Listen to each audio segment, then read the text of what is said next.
বছৰৰ এই 23 জানুৱাৰী দিনটো স্বাধীনতা সংগ্ৰামী নেতাজী সুভাষ চন্দ্ৰ বসুৰ জন্মজয়ন্তী পৰাক্ৰম দিৱস হিচাপে পালন কৰা হয়। ভাৰতৰ স্বাধীনতা সংগ্ৰামৰ অন্যতম মহানায়ক আছিল নেতাজী সুভাষ চন্দ্ৰ বসু।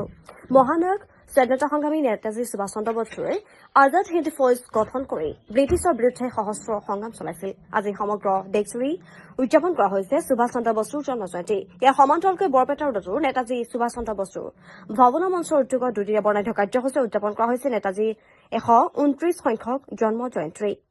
বৰপেটা ৰোডত নেতাজী সুভাষ চন্দ্ৰ বসু ভাৱনা মঞ্চৰ উদ্যোগৰ বিশিষ্ট ব্যক্তিসকলৰ উপস্থিতিতে উদযাপন কৰে এই জন্ম জয়ন্তী। বৰপেটা ৰোডত নেতাজী সুভাষ চন্দ্ৰ বসু ভাৱনা মঞ্চৰ প্ৰেক্ষাগৃহ তথা নেতাজী ভূপেন সৰোবৰত থকা স্বাধীনতা সংগ্ৰামীগৰাকীৰ প্ৰতিমূৰ্তিত মাল্যাৰ্পণ পুষ্পাঞ্জলি শুভাৰম্ভ হোৱা উক্ত অনুষ্ঠানটি অহাকালি 24 জানুৱাৰী তাৰিখে সামৰণি পৰিব। অহাকালি অনুষ্ঠিত হ'বলগীয়া বিভিন্ন কাৰ্যসূচীত অংশগ্ৰহণ কৰিব অসম চৰকাৰৰ মন্ত্ৰী ৰঞ্জিত কুমাৰ দাস আৰু অঞ্চলটোৰ বিশিষ্ট ব্যক্তিসকল। হয়, আজি খুব গৌৰৱৰ দিন। আমাৰ গৌৰৱ অনুভৱ হৈছে, গৰ্ববোধ আমি কৰিছো যে ভাৰতবৰ্ষৰ দৰে মানে ভাৰত মাতাৰ তেজস্বী সন্তান নেতাজী বীৰ পুৰুষ নেতাজী সুভাষ চন্দ্ৰ বসুৰ আজি জন্মদিন। আৰু এই মহান বীৰ জনাৰ জন্মদিন আমি আজি 25 বছৰ ধৰি বৰপেটা ৰোডত কেন্দ্ৰীয় নেতাজী ভাৱনা মঞ্চ কমিটিৰ পৰা আমি পালন কৰি আহিছো। গতিকে আমি এটা এনেকুৱা ব্যক্তিত্বৰ জন্মদিন পালন কৰিব পাৰি আমি গৌৰৱ অনুভৱ কৰিছো। তেখেত স্বাধীনতা সংগ্ৰামী ভাৰতবৰ্ষৰ ভিতৰত মানে একজন অন্যতম আগশাৰীৰ নেতা।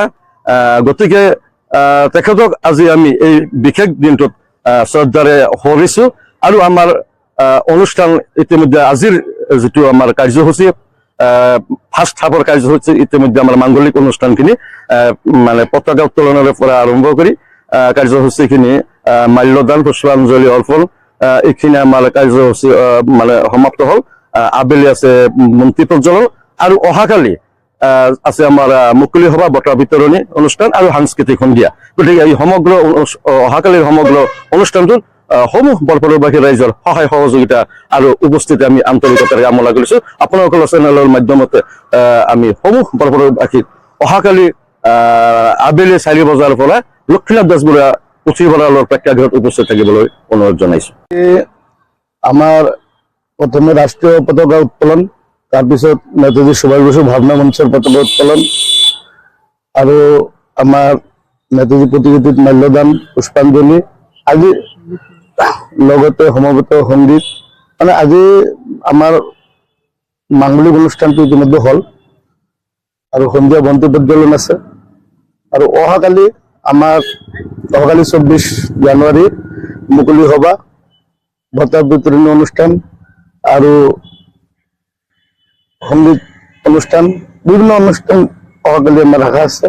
তাতে বৰপেটা ৰোডৰ সমগ্ৰ বৰপেটা ৰোডবাসী ৰাইজ, নেতাজী অনুৰাগী ৰাইজ আৰু এই অঞ্চলত অসমৰ জ্যেষ্ঠ কেবিনেট মন্ত্ৰী বৰপেটা ৰোডৰ সু সন্তান তেখেতেও আহিব, মুকলি সভাত অংশগ্ৰহণ কৰিব।